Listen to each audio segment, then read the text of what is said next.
Welcome back. Today we will go through the standard library types, and as you saw throughout the course, we have used a lot of methods and types from the standard library, which basically provides us with many useful utilities we can use in our programs.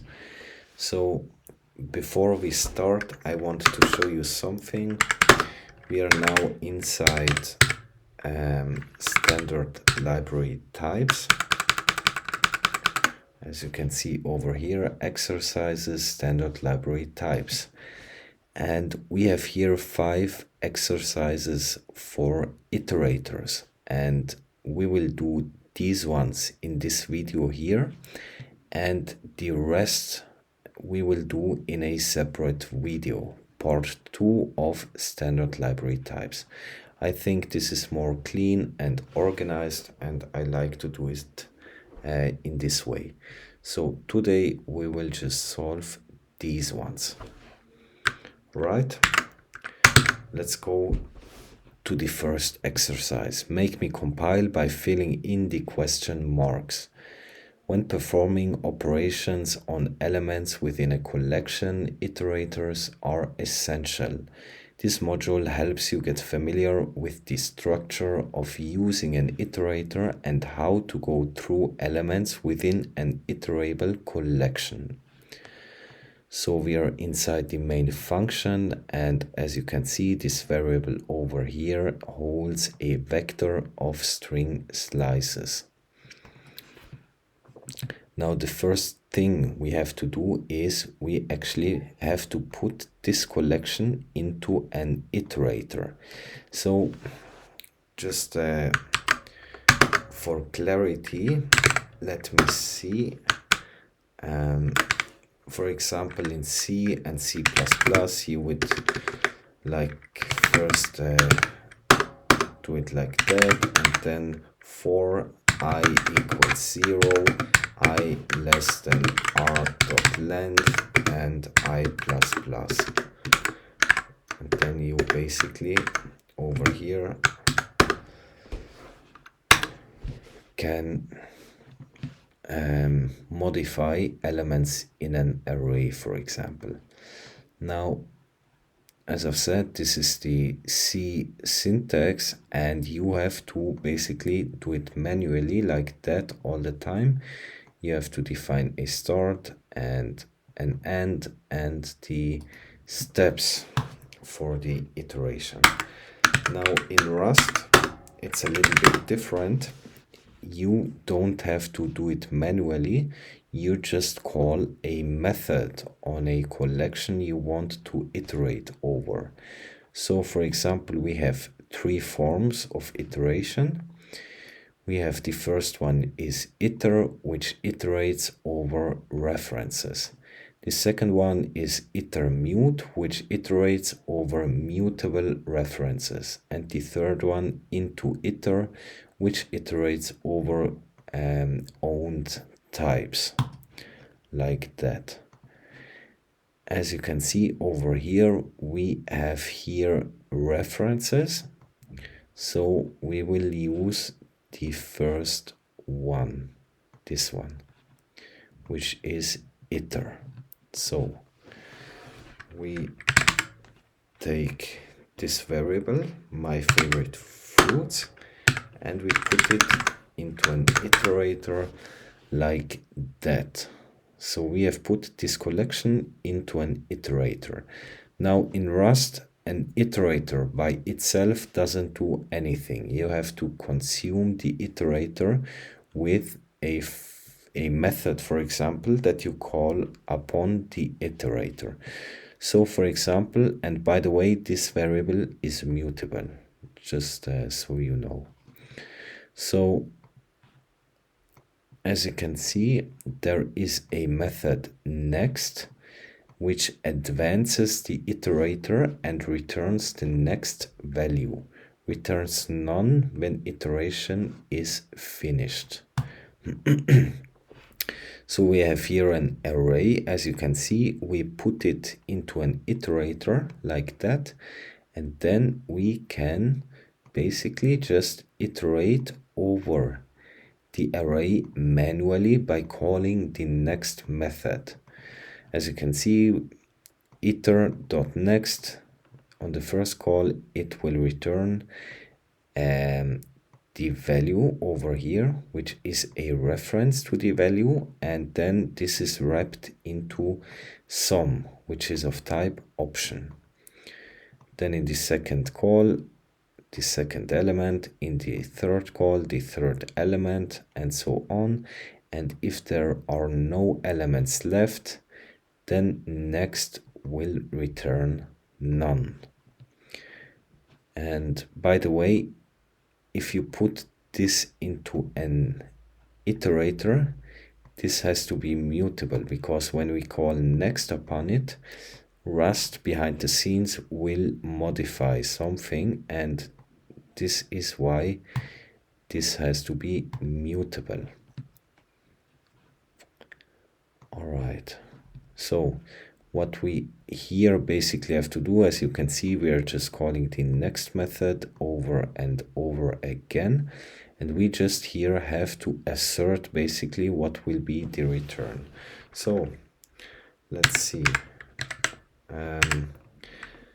The second call to next. So the first call will return banana. The second one will return this one. And of course, this is always covered in a sum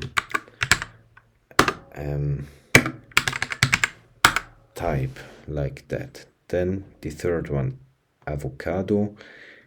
The fourth one will return sum, and peach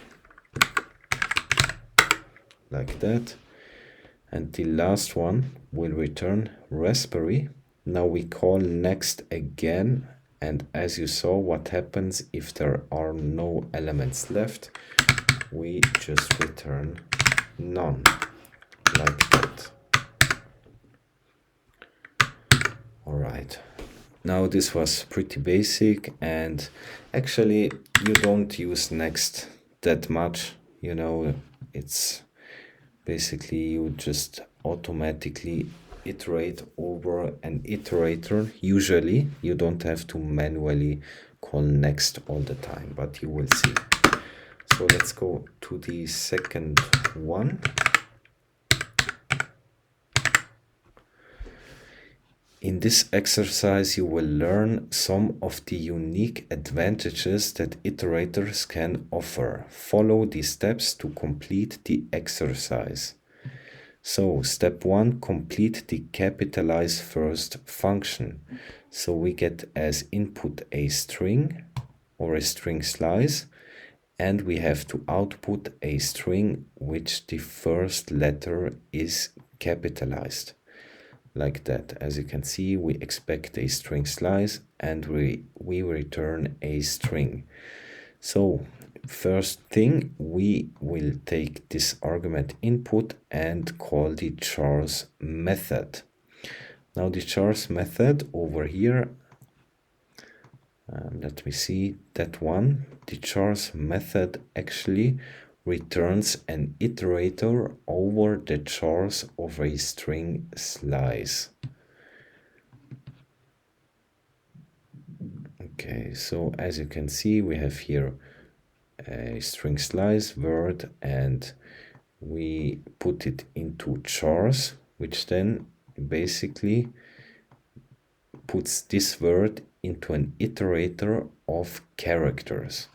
And then this method actually consumes the iterator, so this will then return 7, because goodbye has 7 letters inside the word. So this will be equal 7.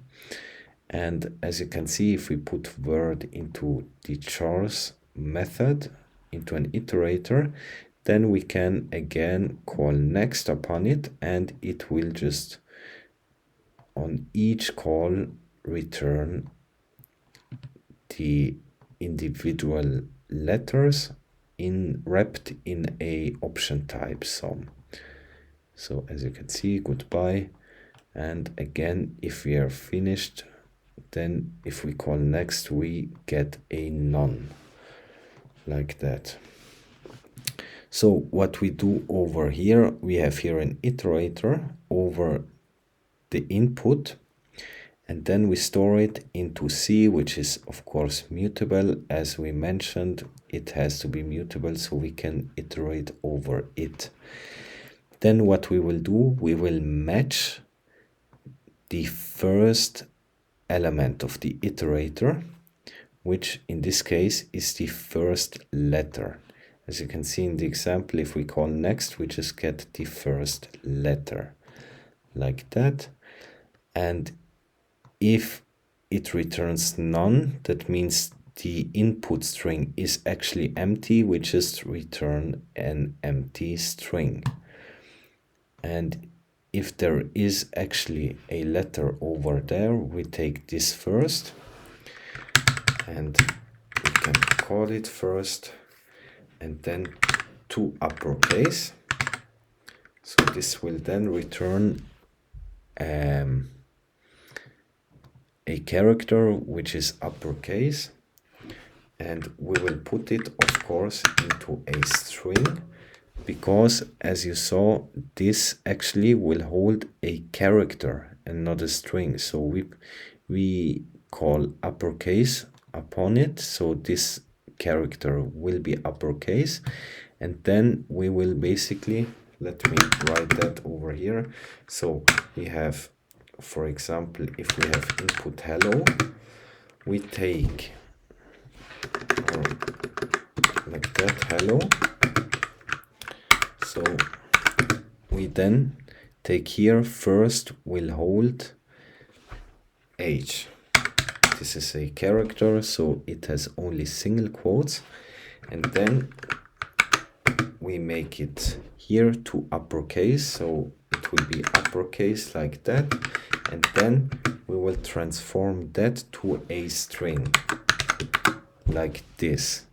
As you can see, double quotes. So there is actually a difference between this one and this one. This is a string and this one is of type char. Now, for example, in JavaScript, this difference does not exist. Both are the same, but in Rust and C-like languages, or languages that derive from C, this is a difference. These are different types, so you have to keep that in mind. All right, and that's what we did over here to string. And then what we basically have to do is to append the rest of the string, because now we just have the first character. Now to do that, we get C and then as string, and that's over there, I guess, as string. Use the underlying data as a subslice of the original data. So as you can see, we have here ABC, which we put in an iterator. So this holds an iterator of characters, and then if we call as string method, this will actually basically convert this iterator of characters back to a string. And then, for example, if we call next over the iterator, then as you can see, next actually will consume a part of the iterator. So next will return A, and then what's left inside the iterator is BC, as you can see. So here again we are converting chars to a string, and as you can see, actually next consumes the iterator. And what that means is, if we call next, we return the next element of the iterator, in this case A, and then the iterator only holds BC after this call to the next method, like that. So we have C. As you can see, the first we call C next. This will return the first letter. We put that to uppercase and to a string, and then we just get the iterator, which basically one letter already has been consumed, as you saw in this example. When we call next, this one gets consumed and the rest will be BC. So we call that and just append to it or call the method as string, which then basically converts the rest of the iterator that's left to a string. And that's all we do over here. Now let's see. Apply the capitalize first function to a slice of string slices. Return a vector of strings. So, as you can see, we have here a vector. And this one has two words, hello world, or two string slices. And we just have to basically apply this function over here over each element in the vector. So what we do over here, as you can see, we have here a reference to a vector of string slices. So we take words and then we can do iter, or actually we can even do into iter, so it will be owned types. And then we can do map, and map basically takes a closure and creates an iterator which calls that closure on each element. So we have here a closure. We say, for example, bird or v, and then we just call this function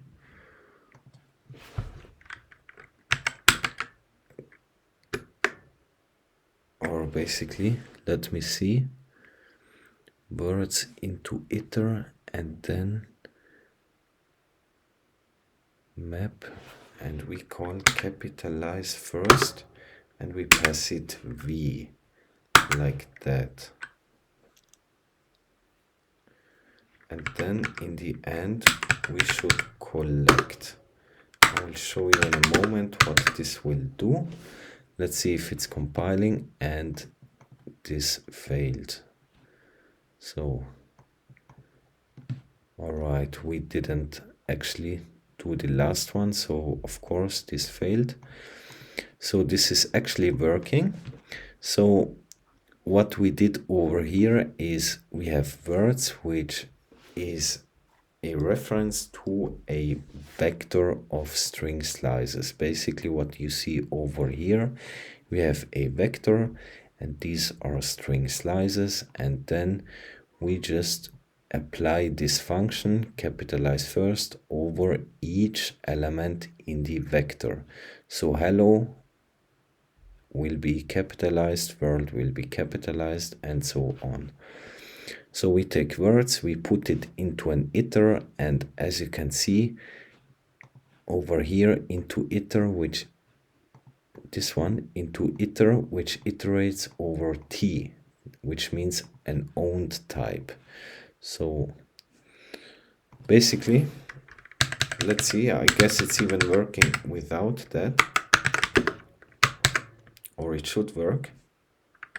Yeah, it's basically the same, but I like it like that a little bit more. So into iter, and then we have map. Now let me see, did I... No, map I don't have open here, but map basically just like in JavaScript, you know, you have map, and map will apply something. You pass here a capture, and in this capture you will do something which modifies the elements of the vector, and then you collect it into a vector. Now collect, I need to show you that because that's also important. As you can see here, we have a method collect transforms an iterator into a collection. Collect can take anything iterable and turn it into a relevant collection. This is one of the more powerful methods in the standard library used in a variety of contexts. So let's see, we have an array here and we put it into an iterator, then we map over it, as you can see. Here iter of course returns references. So we have here a reference to the value inside, and then map basically just multiplies every element by 2, and then we call collect, and all collect does is it collects the iterator, which will be returned by map, into a collection, which in this case is a vector of integer types. All right, that's basically it. And let's see the third one. Apply the capitalize first function again to a slice of string slices. Return a single string. So as you can see, we have here hello, then we have a white space and world. And we want to return a string which basically concatenates the elements of the vector into one string. And as you can see, the words are capitalized. So as you can see, we have again words, which is a reference to a vector of string slices, and we return a string. So what we can do is just we take words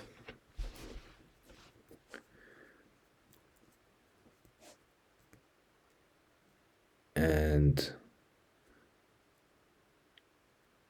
well, basically what we can do is we can even capitalize words vector. That's this function over here.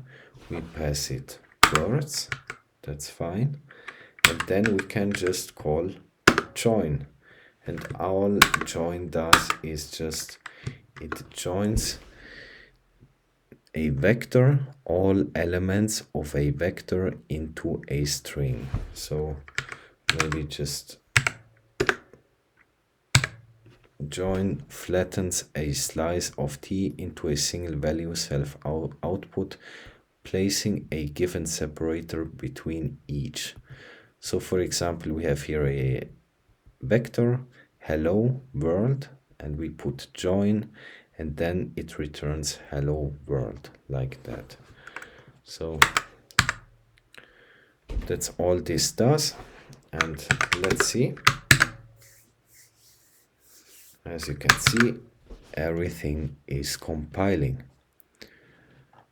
All right.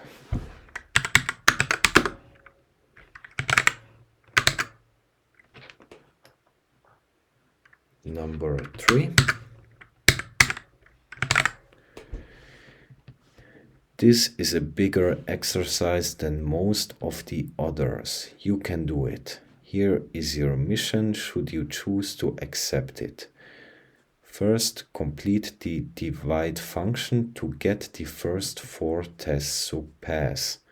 Second, get the remaining tests to pass by completing the result with list and list of results functions. All right, let me go full screen here. As you can see, we have a public enum division error, and it holds 2 members, not divisible, and this holds not divisible error. That's this type over here, which holds, this is a struct that holds dividend of integer and divisor also of integer. And the second member is divide by 0. All right. Now over here, calculate a divided by b if a is evenly divisible by b. Otherwise, return a suitable error. All right, so as you can see, we have here a function divide. It takes a and b, which both are of type i32 bits, and it returns a result with i32-bit integers or a division error in case of an error. So I guess the first thing we actually check is if b is equal to 0, then we just return an error which is of type division error divide by 0, like that. So that's the first thing I want to check, because if b is 0, then we just return immediately. We don't have to do anything. So as you can see, we return here result. So we return with error and division error divide by 0. That's this enum type division error, as you can see, and divide by 0. Now,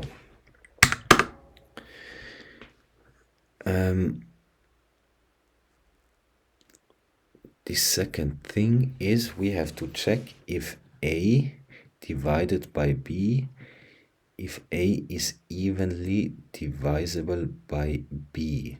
So I will first make here a variable test, which actually does check that. So a modulus b should be 0, like that. So if it's actually 0, then a is evenly divisible by b. If that's the case, we will return true, and else we return false. As you can see here, this is of type Boolean. And let me actually also make one for result. So this is the basic result over here. So a divided by b. Now,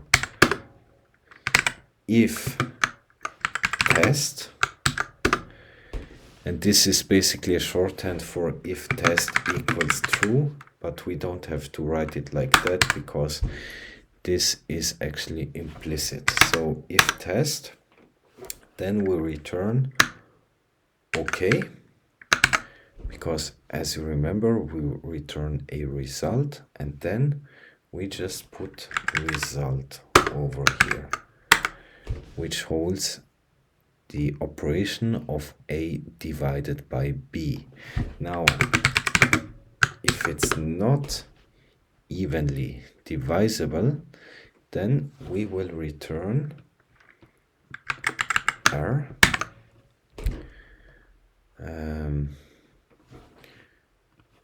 division error not divisible.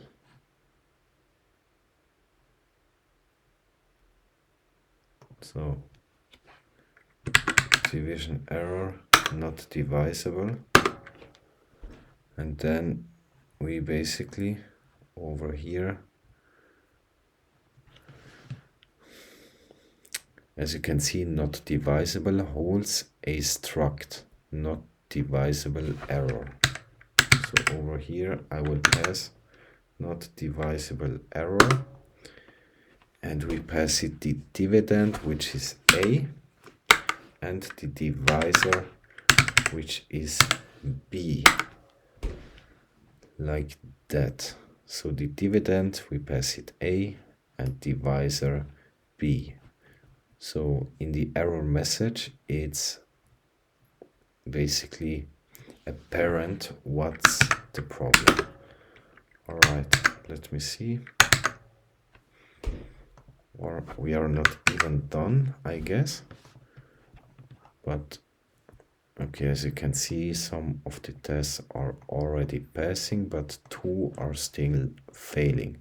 So let's see. Complete the function and return a value of the correct type so the test passes. So we have here desired output, okay, and a vector. Now, as you can see over here, first let's check this. This is a vector of integer values, I32. We store it into numbers, and then numbers, we put this vector into an iterator, and notice these will be owned values because we are using into iter. That's this one. Into iter will return owned values, and then we call map, and map will basically modify these values. So we have n, and n here represents every element in this vector. And we call divide, that's the function over here we have implemented. It will call divide over each element. And it divides it by 27. So for example, in the first iteration, we'll have 27 over here and 27. So A will be 27 and B will be 27. All right. Now, of course, we don't return anything right now. So what we will here return is just division results. And of course, because this will return an iterator, so we have to collect this into a vector like that. And now we have to define the return type. So as you can see, we return a result. So basically, if you see OK or R, it will be result. And it will be result. And inside result, we have a vector of I32, or in case of an error, we will have division error, because that's basically what this function will return. Result and division error over here. So let's see. And as you can see, expected one. Right, I forgot the dot over here.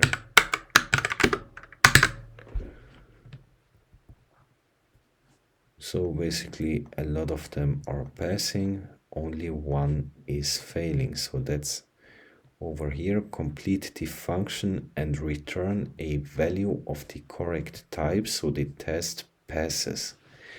Desired output, and as you can see, we have here a vector, and inside the vector we have result types, which holds the integer values. So let me first do it. So we have a vec, and the vector, we have a vec, and the vector will hold result, and it will hold I32 or division error, like that. So we have here a vector, and we basically do the same thing as above. We get numbers, we put it into an iterator, we call map, and we call this function divide over each element in the vector. And as above, we have to collect, of course, and return this. So let's see. And as you can see, it is compiling. Now we can also over here, instead of doing it like that, I can just delete that, and we can basically delete this, and over here the same thing like that. So we basically return it directly. 7.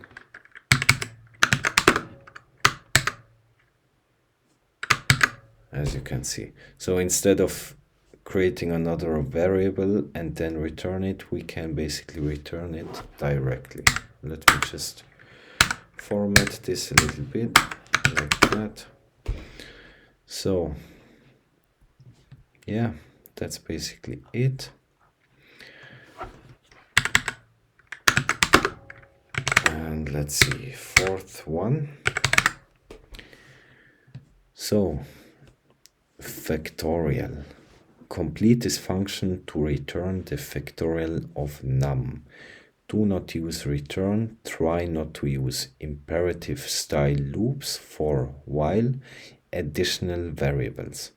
For an extra challenge, don't use recursion. So I guess the first thing I will do now is recursion, because it's just the standard, you know. For factorial in all languages, you will see they teach recursion. They teach recursion with this example of calculating factorials. So we start with the base case. So if number is equal to 0, we will return 1. That's what you can see over here, factorial of 0. So if we pass 0, we will return 1. And then when we have our base case, we basically just multiply num by factorial of num minus 1, like that, as you can see. And what this basically does is just, for example, we pass it 5, so all this does is really 5 times 4 times 3 times 2 times 1. That's what we call factorial. So as you can see, we pass it 5 times, and then factorial 4, and then it will basically recurse. And I really don't get into recursion over here. You can watch videos on that, because it's really a topic on itself.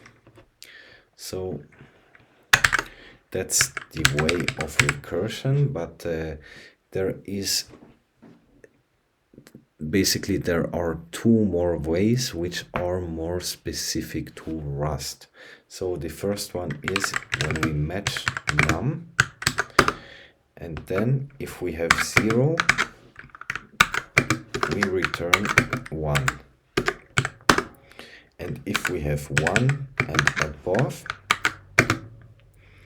we will take 1 to num and including num. So this means from 1, this is a range from num to and including, this equal sign means including num. And then we can call unto it product, and that is basically it. As you can see, it's compiling. So what does product do? It's just basically iterates over the entire iterator, multiplying all the elements. An empty iterator returns the one value of the element. So as you can see, we have even in the example factorial, and we just put one range to n and including n, and then call product. So this will just multiply all the elements together, as you can see. And the other way is actually the most concise way. So we have 1, 2, and including num, and then we call fold.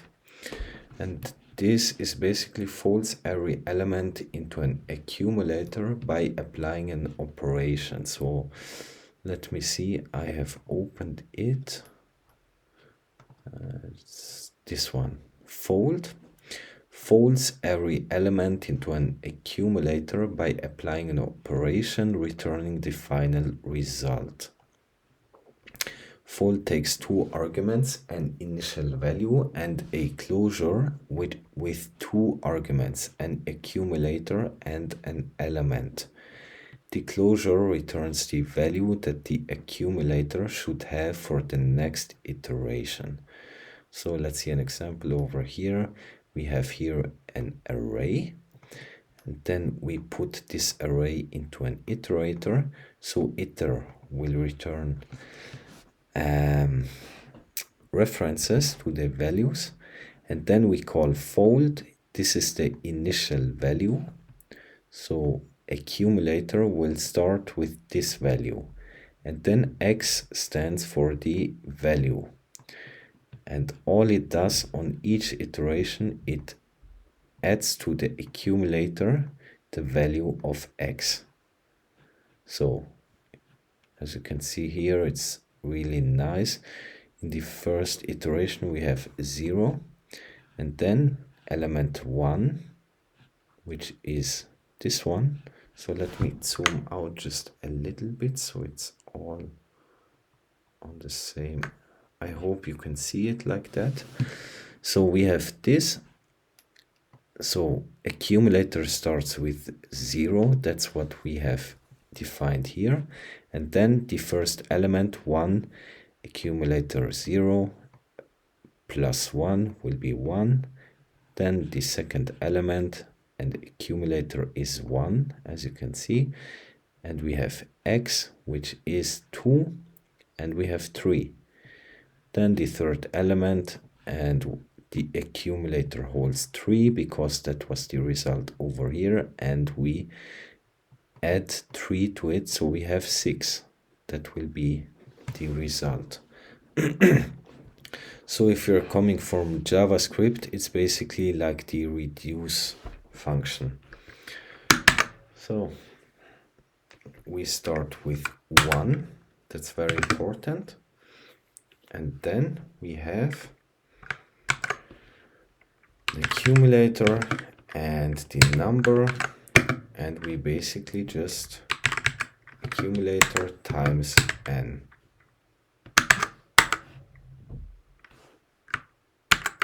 Like that.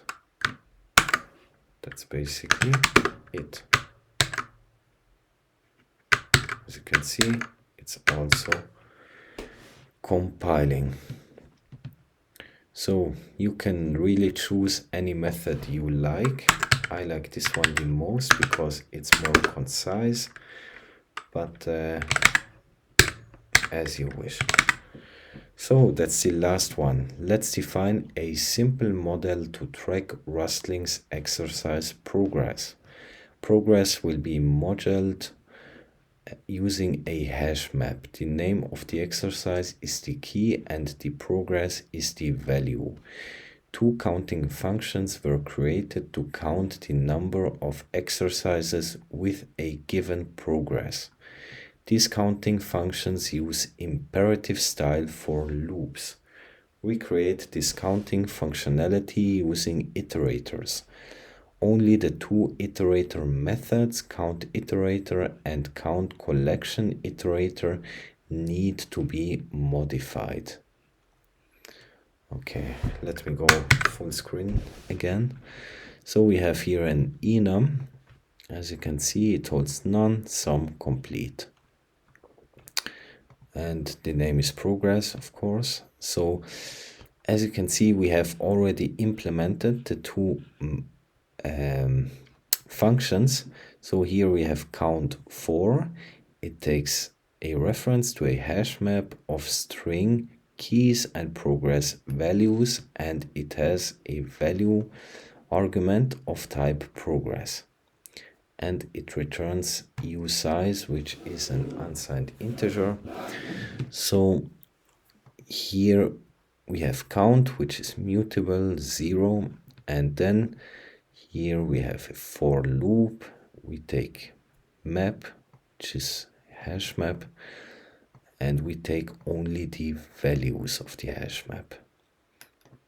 And then we basically just compare if the value is equal the value that is given. And if it is, the count will get incremented by 1, and in the end of the iteration we return count. So as you can see, for example, we pass it map and progress complete, so it will basically check in the hash map which ones are complete. So in this case this will return 3 because 3 of the exercises are complete, like that. Now our assessment is to implement exactly this, but in iterators and not in a for loop. So we have here the same thing, count iterator. We have a map of a reference to a hash map with string keys and progress values, and an argument value which is of type progress, and it returns usize. So map is a hash map with string keys and progress values, and here you can see an example of the map. So we have here a string variables1, that's an exercise we have already covered, and it's complete, as you can see. Then the second one from string, and it returns none.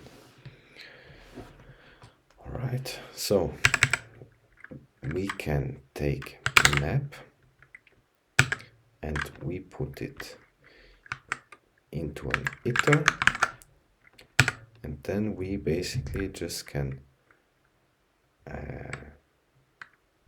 filter like that.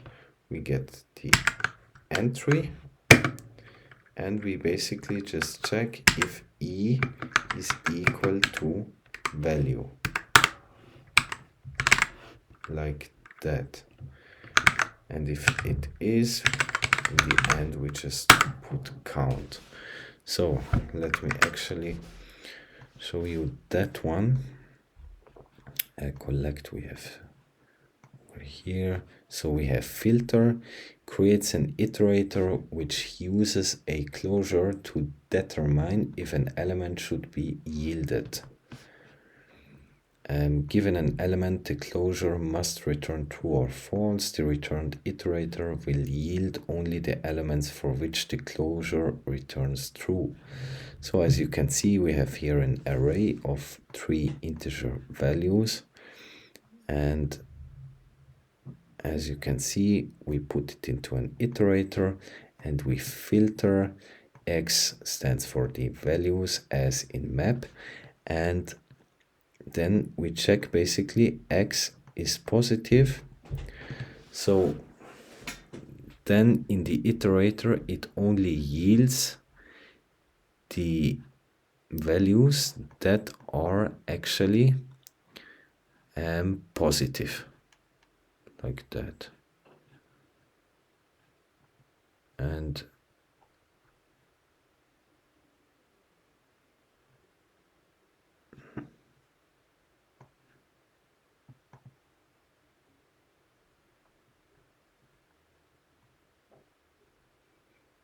As you can see over here, it warns us because the closure pass to filter takes a reference and many iterators iterate over references.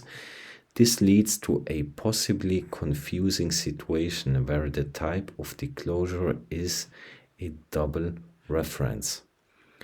So as you can see, we are passing it to iter, and iter will return references of these types. So we have to actually dereference it twice.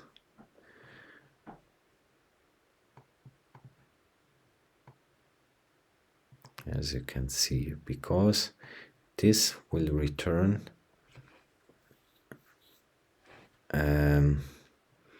references of the values, and filter actually will return another iterator, or it will create an iterator. So filter actually creates an iterator, and so we basically have to then dereference it twice, or it's common to instead use destructuring on the argument to strip away one. So we can destructure that one and then just use 1 star like that.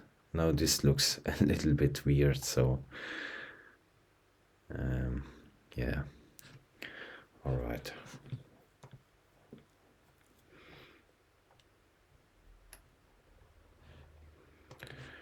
All right, so as you can see, we have here a reference, and when we pass it to iter, it will return another reference. So actually we have to dereference it 2 times. Let's see. Type string progress cannot be dereferenced.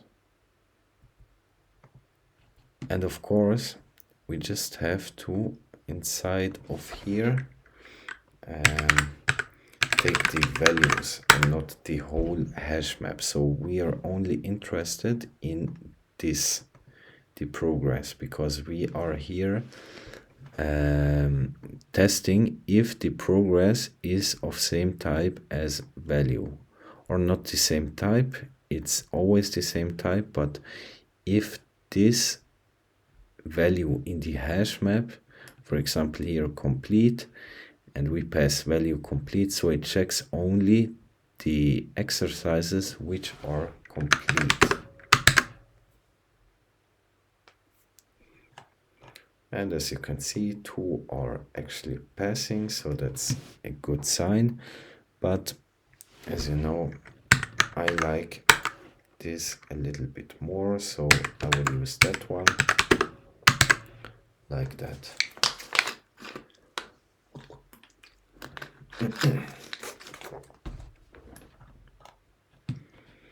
All right.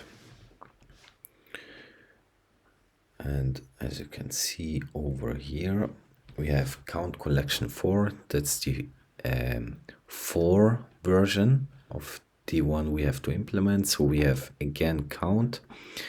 Then we have here collection, which is a reference to a vector of hash map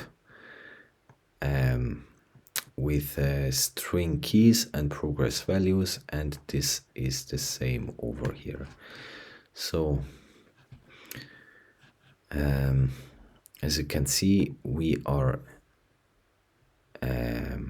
iterating over the elements in collection, which is this one. So the elements in the collection are hash maps. So we have hash maps inside this vector. So for each map in collection, and then we iterate over each value in the map inside collection. So you can see an example over there. I will show you in a moment. And then we check again if value is equal to this value over here. Then we just count +1. We increment count, and then in the end return it. So as you can see, collection is a slice of hash maps. So we have here collection, that's this one. And we have here the vector. And as you can see, inside the vector, we have here a hash map. And then here we have a second hash map, as you can see. So this is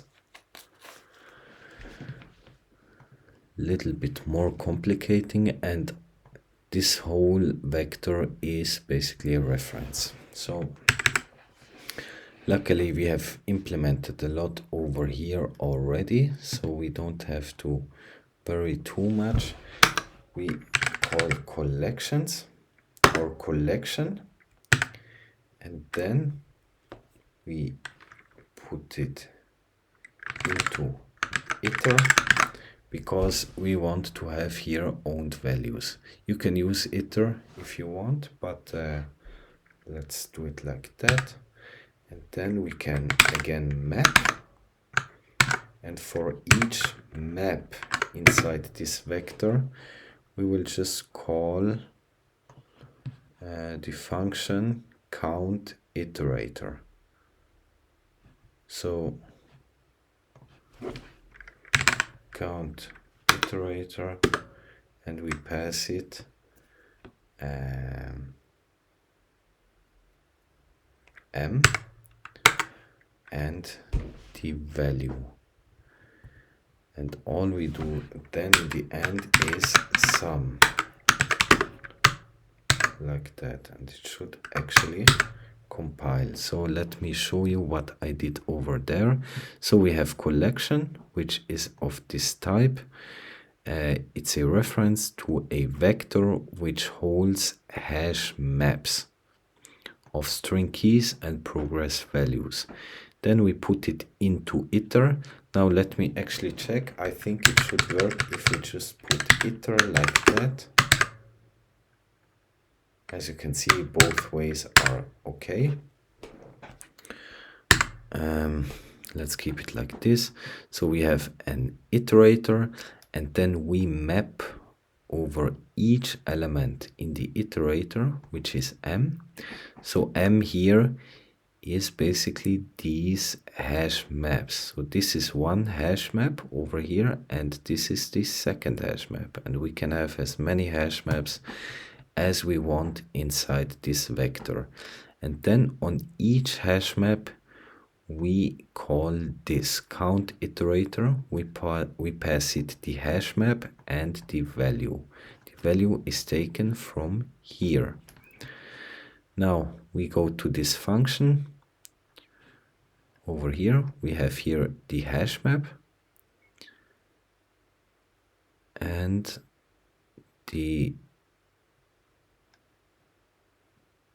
we pass it the hash map, and for example, we have in the hash map variables complete, from string none. This is one hash map which will get passed here. And then the value, which is for example complete, like that. And we just iterate over this hash map, the values, and we filter the ones that actually are the same or equal as the value over here, and then we count how many these are, and then we pass it, or we iterate over the second hash map, we pass it again, and it checks the same thing, and so on and so forth. And then we just, as you can see, this will actually then return the count. So this will return the count over there. And then what we do is just we sum up all the values from the iterator that map returns. As you can see, we have here item usize. So we just sum up all the usize values that this function returns. And I will show you the test just to make it a little bit more clear. So let me go full screen. We start here, get map, and we basically here have a hash map, and as you can see, it gets stored variables 1 complete, functions 1 complete. Maybe you remember these are real exercises we have done. So these are complete, hash map 1 complete, arg1 sum, as ref mute none, as you can see. And then here, for example, count complete, we pass it map. That's the map we return from this function over here. So these are in the test. We didn't do anything here. These are actually written. So here, as you can see, this is the map. And then we have here progress complete. So we are then checking how many in the map have a value of progress complete, and it's in this case 3, because as you can see, complete, 3 exercises which are completed. And these are in the form of the hash map. As you can see, we have string keys, so this is the key here, and value is complete over here.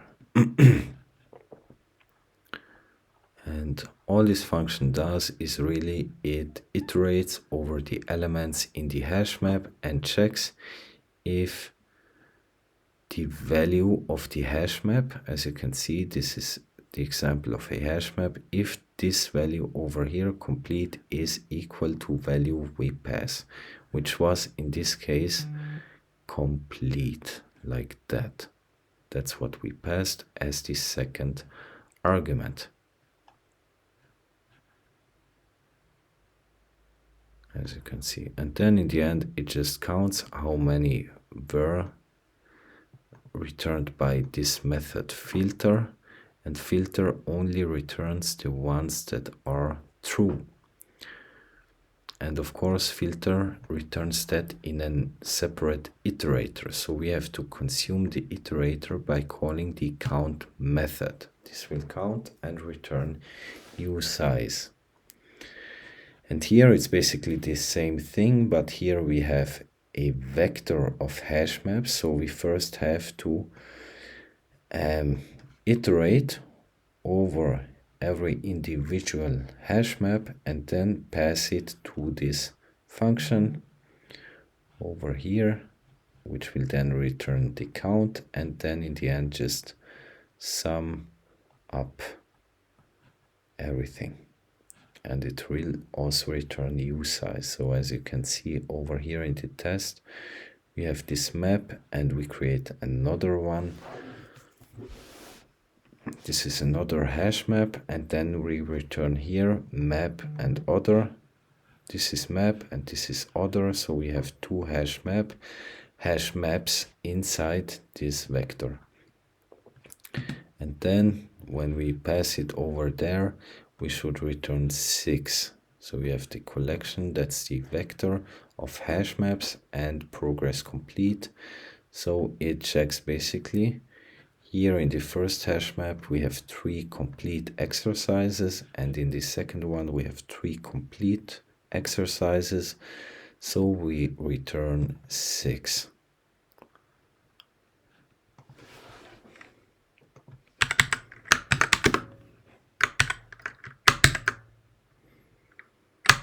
Alright, and as I've said, we are still inside standard library types, but we will do that in a separate video, and we will try to solve box 1 exercise. See you then.